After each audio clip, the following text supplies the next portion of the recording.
My name is Amber Collier. I was 21 when I moved into Ridgeway Women's Hostel on the corner of Del Mar Boulevard in St. Louis, Missouri. It was one of those places that looked totally fine on the outside, painted white walls, clean lobby, decent location. Nothing about it screamed danger. I had just transferred to Washington University and needed somewhere affordable close to campus. Ridgeway fit the budget perfectly. 4 floors, shared bathrooms on each floor, a common room on the ground level, and a front desk that was only staffed until 10 p.m. After that, you were basically on your own. I was on the 3rd floor, room 308. My neighbor across the hall was a nursing student named Tanya Webb from Kansas City. We weren't close friends, but we looked out for each other the way girls in a hostel naturally do. Text if you hear something weird. Save a seat at breakfast. That kind of thing. Now the building had a laundry room in the basement. That detail is important. Every girl in that hostel hated doing laundry at night, but sometimes you had no choice. There were only 4 machines for the whole building, and if you didn't get down there by 9 p.m., the wait was brutal. I had made the mistake of putting it off one Wednesday night until almost 11. I grabbed my laundry bag and my detergent and took the elevator down to the basement. That is when everything started feeling wrong. The basement was this long, narrow room with flickering fluorescent lights that the management had been promising to fix for 3 months. The ceiling was low, and the pipes running along it made this constant low hum that got into your head after a while. There was a small window near the ceiling on the far wall that looked out at the sidewalk above street level. You could see feet walking by if anyone passed. Other than that, the only way in or out was the elevator and a stairwell door at the far end. I loaded my clothes and started the machine. I had my earbuds in, half watching something on my phone, not really paying attention to anything around me. About 15 minutes in, I noticed through my peripheral vision that the stairwell door at the far end of the room was open. Just slightly. Just enough to see darkness through the gap. I pulled one earbud out and looked at it directly. It was definitely open. That door was always kept shut, because it led to a back utility corridor that connected to the rear entrance of the building. Girls were told during move-in not to use it. I stared at that gap for a few seconds and told myself the door probably just drifted open on its own. Old building, uneven floors. That kind of thing happens. But then I saw a shadow shift behind it. Not a big movement, just a slight shift like someone adjusting their weight from one foot to the other. The kind of movement a person makes when they have been standing still for a little too long. My stomach turned completely over. I stood up slowly from the bench, not taking my eyes off that door. My phone was in my hand and I pulled up Tanya's number without looking at the screen. The shadow did not move again. I stood there for a solid 30 seconds telling myself I was imagining it. Shadows play tricks in a room with flickering lights. I knew that. But my body was not buying it. My hands were cold. My chest was tight. Everything in me was screaming to get out of that basement and get out right now. I grabbed my laundry bag, wet clothes and all, and walked as calmly as I could toward the elevator. I did not run because something in my gut told me not to run. I pressed the button and waited. The elevator hummed. I kept my eyes on that stairwell door the entire time. 12 seconds felt like 12 minutes. The elevator opened and I stepped inside and hit 3. The doors closed.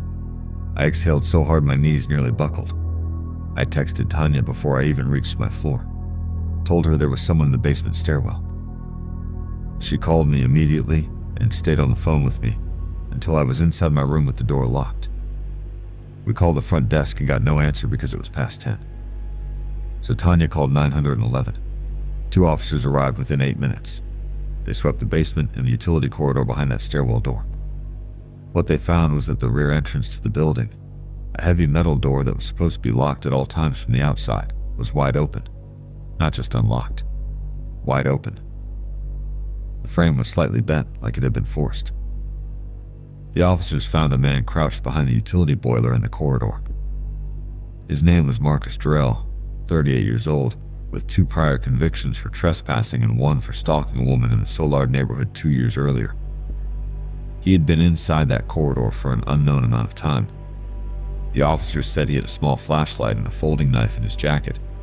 He told them he was looking for somewhere to sleep, The hostel management sent an email the next morning apologizing and promising to repair the rear entrance immediately. Tanya moved out within the week. I lasted 3 more weeks before I found a room in a campus apartment with 2 other girls and a deadbolt that I checked every single night before bed. I still think about that shadow shifting behind the door. That tiny little movement that my brain almost let me explain away. If I had convinced myself it was nothing and put my earbud back in, I do not know how that night ends. That thought alone is enough to keep the lights on.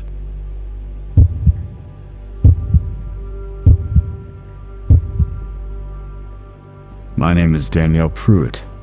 I was 22 years old and in my final year of nursing school when I moved into Cedarwood Women's Hostel on Beale Street in Memphis, Tennessee. I had lived in dorms before, but this was my first time in an actual hostel, and honestly it seemed fine at first. The building was a converted 3-story townhouse, narrow and deep, with creaky hardwood floors and radiators that clanked all night during winter. There were maybe 20 girls total spread across the 3 floors. Small enough that you recognized everyone by face even if you did not know their names. My room was on the 2nd floor, room 209, right above the main entrance. I had no roommate, because the girl originally assigned to the room had dropped out before the semester started. That meant I had the space to myself, which I loved at first. More room, more quiet, more privacy. I did not realize until later that having no roommate also meant there was nobody to notice if something went wrong. The hostel had a building supervisor named Mr. Earl Tisdale, a retired school janitor in his mid-60s who lived in a small unit on the ground floor just off the lobby. He was a decent man, friendly enough, but he was hard of hearing, and by 9 in the evening he was asleep with his television on full volume. You could knock on his door at midnight and get nothing.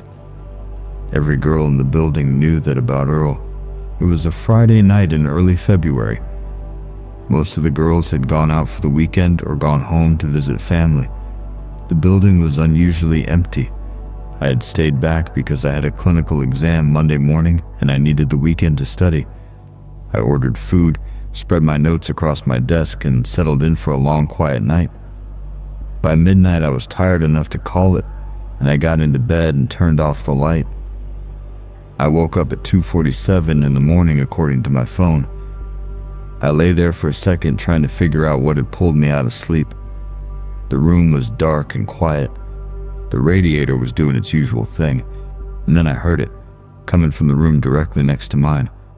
Room 210, the room that had been empty all semester.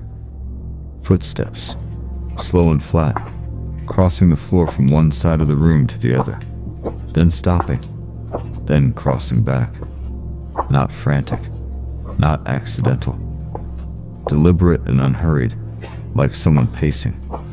Like someone who had been there for a while and was completely comfortable. I sat up in bed and stared at the wall separating my room from 210. I told myself it was probably a girl who had checked in late, someone I had not seen yet, maybe a new resident. I almost convinced myself of that. But then I thought about the fact that I'd walked past room 210 that evening, and the door had been locked with a padlock on the outside latch, the way management always locked unoccupied rooms. You could not be inside that room and have a padlock on the outside of the door at the same time. My mouth went completely dry. I grabbed my phone and opened my flashlight and just sat there listening. Footsteps stopped. Total silence for about 40 seconds. And then I heard something that made my skin go cold. The wall between my room and 210 is thin, old plaster over wood framing.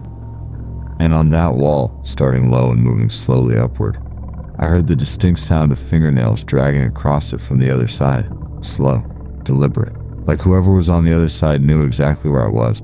I got out of bed so fast I knocked my water bottle off the nightstand. I grabbed my keys, my phone, and my shoes, and I went straight into the hallway without even putting the shoes on. The hallway was dark except for the small emergency light near the staircase.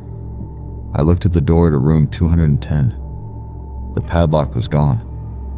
The door was shut, but the padlock that had been looped through the latch all semester was completely gone. I did not stop to think about it. I went straight downstairs and pounded on Earl Tisdale's door until he opened it, squinting and confused with his television still blaring behind him. I told him someone was in room 210. He looked at me like I was crazy, but grabbed his master key ring off the hook by his door and followed me upstairs. We stood in front of room 210 together. Earl knocked twice and announced himself. Nothing. He knocked again. Louder. Nothing. He put his master key in the lock and pushed the door open. The room was dark. Earl reached in and hit the light switch, and we both stood in the doorway and looked. The room was empty. A bare mattress on the metal frame, a desk, a closet door standing open. No person. No bag. Nothing out of place. But the window on the far wall was open about 4 inches. Not all the way open. Just 4 inches of cold February air coming in. And on the windowsill, going outward, there were fresh, muddy smears. Like someone had climbed out onto the narrow fire escape ledge that ran behind the building. Earl went pale. He called 911 without me even having to ask. The police arrived and found fresh boot prints in the mud below the fire escape. The trail led from the alley behind the building to the fire escape and then to the room 210 window. Someone had climbed up from the alley, gotten through that window, and been inside that room. The padlock was found on the fire escape landing outside the window. It had been removed from the inside, which meant they had come through the window first, pulled the padlock off the latch to keep the door from being opened from the hallway, and then been trapped when they heard me wake up. The police canvassed the area but did not find anyone. They said the boot print suggested a single male based on the size and stride. They took a report, photographed the window and the fire escape, and told us to make sure the window latch was secured. It had a broken lock that maintenance had apparently never fixed. 3 other girls reported to management the following week that they had heard strange sounds on the second floor over the past month on weekends when the building was quiet. Nobody had said anything because they assumed it was pipes or the building settling. It was not pipes. I moved into a campus apartment the following Monday. I have never lived in a shared residential building since. But what I cannot shake, even now, is that image of the padlock on the fire escape landing. He had locked himself in from the inside. He had been in that room before, possibly more than once. He knew the building. He knew the schedule. He knew when it would be quiet. And his room was right next to mine.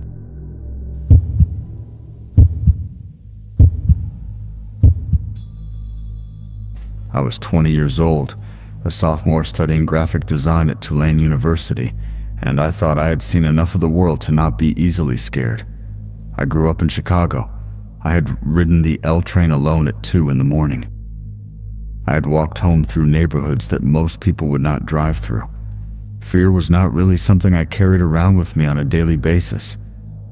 That changed on a Thursday night in March when I was living on the second floor of Holloway, and I realized that a stranger had been watching me for weeks without me knowing.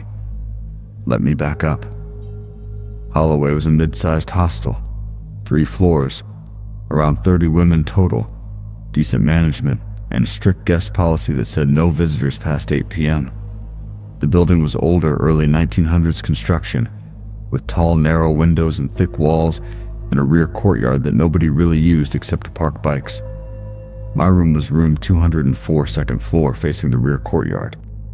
My window looked directly down into that space. Everything felt normal for the first 2 months. Classes, studio work, late nights, repeat.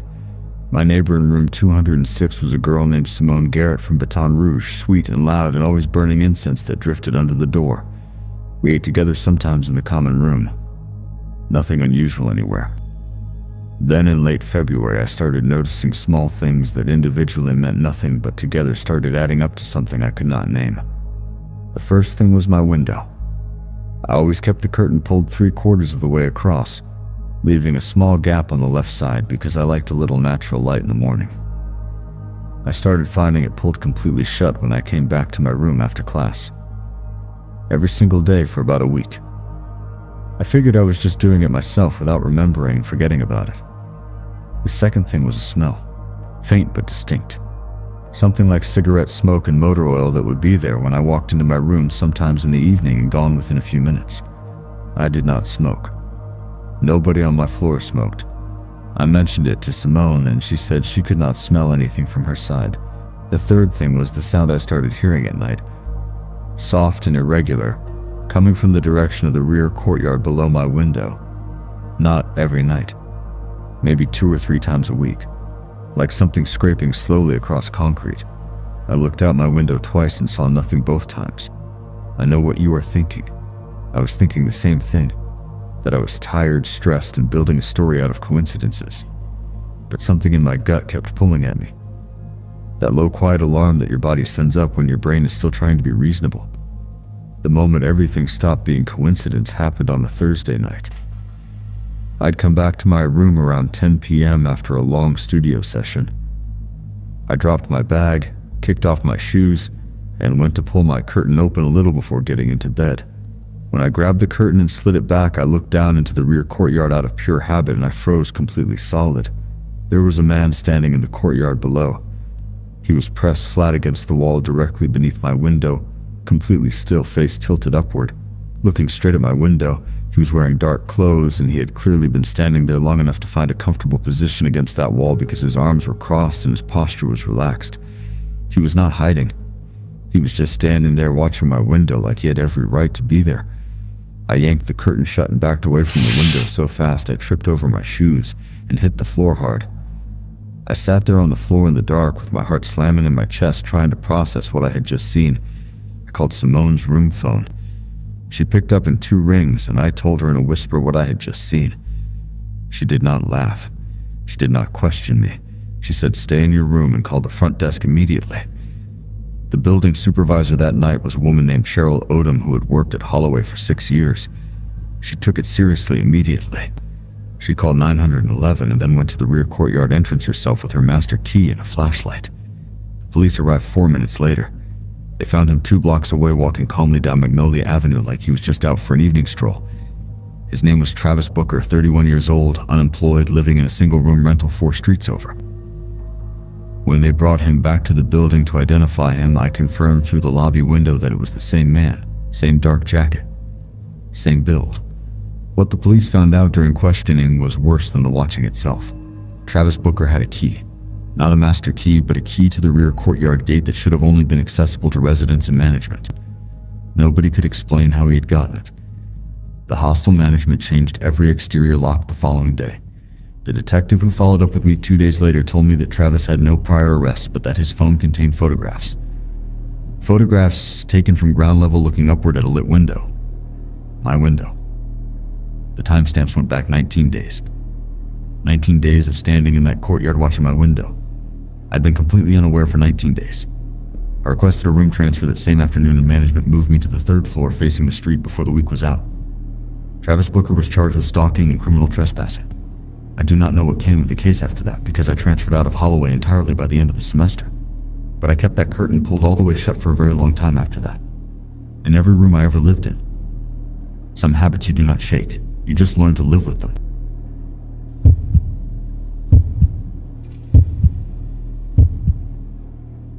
Nobody tells you how vulnerable you really are until something happens that you cannot explain away. I was 24 years old when I moved into Fairview Women's Hostel on Commerce Street in Dallas, Texas. Fresh out of college, new job at a downtown logistics firm, trying to save money before getting my own apartment. Fairview was a solid 4-story building, decent reviews online, security keypad at the front entrance, and a building manager named Roy Simmons who seemed professional enough during the walkthrough. I took room 403 on the top floor without hesitation. My floor had 6 other residents. The girl in the room next to mine was named Kelsey Huang, a paramedic from Fort Worth who worked 48-hour shifts and then slept for what felt like an equal amount of time. Sweet girl, practical, zero drama. We clicked immediately. Across the hall was a quiet grad student named Monica Salazar who kept strange hours but minded her own business completely. The first month was smooth. Work, come home, eat, sleep, repeat. Nothing unusual anywhere. It started on a Tuesday night in late October. I had gotten home around 8 p.m. and was settling in for the night when I heard someone in the hallway trying doors. Not knocking, not calling out a name.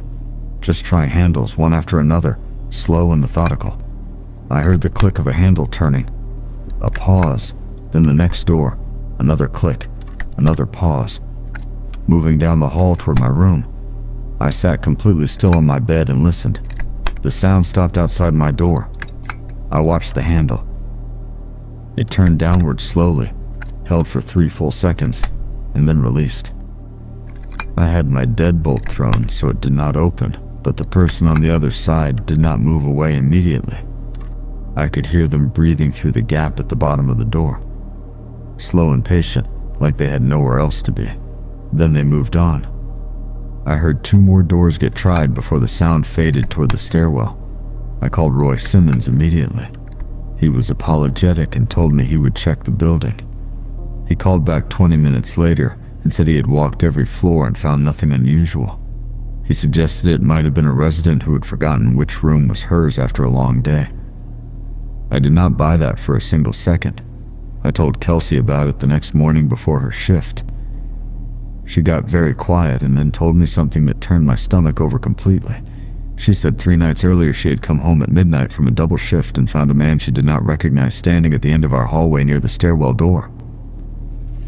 She had assumed he was a visitor walking a resident back to her floor, and had not thought much of it until I told her about the door handles. We went to Roy together that afternoon. He pulled the front entrance keypad logs and found something he could not explain. The front door had been accessed using a valid resident code at 11:40 p.m. on both Tuesday night and Saturday night 3 days before. The code belonged to a resident named Farrah Cousins in room 401 who had checked out 2 weeks earlier and surrendered her key fob. Her door code had never been deactivated. Somebody had her code, and they had used it twice. Roy called Dallas PD that evening. 2 patrol officers came and took a report, walked the building, checked the exterior cameras. The camera covering the front entrance had a partial obstruction from a tree branch that the management had apparently never trimmed back. You could see the door opening, but not the face of whoever was entering. Both nights the person had entered alone and the camera lost them past the lobby. The detective who followed up the next day was a woman named Detective Carla Munoz from the downtown precinct. She was sharp and direct and she did not minimize anything we told her. She told us that Fairview Women's Hostel had actually come up twice before in disturbance reports over the past year. Both times involved a man seen in the building who could not be identified. Both times nothing had been prosecuted because there was never enough to charge anyone. 3 times. The same building. Nobody had told the residents. Detective Munoz requested the full visitor log from Roy and found something buried in it that Roy himself had missed. On 4 separate occasions over the past 6 weeks, someone had signed into the building as a guest of Farrah Cousins, whose name was still active in the paper log because nobody had removed it after her checkout. 4 visits, 4 different signatures, all illegible. Farrah Cousins was contacted and confirmed she had not given anyone permission to visit her at Fairview after she moved out. She did not recognize any of the signatures. She had no idea how her door code was still active. Nobody was ever identified or charged. How many times that man walked through the front door of a building full of sleeping women using a dead resident's code, and nobody knew he was there. Nobody knew at all.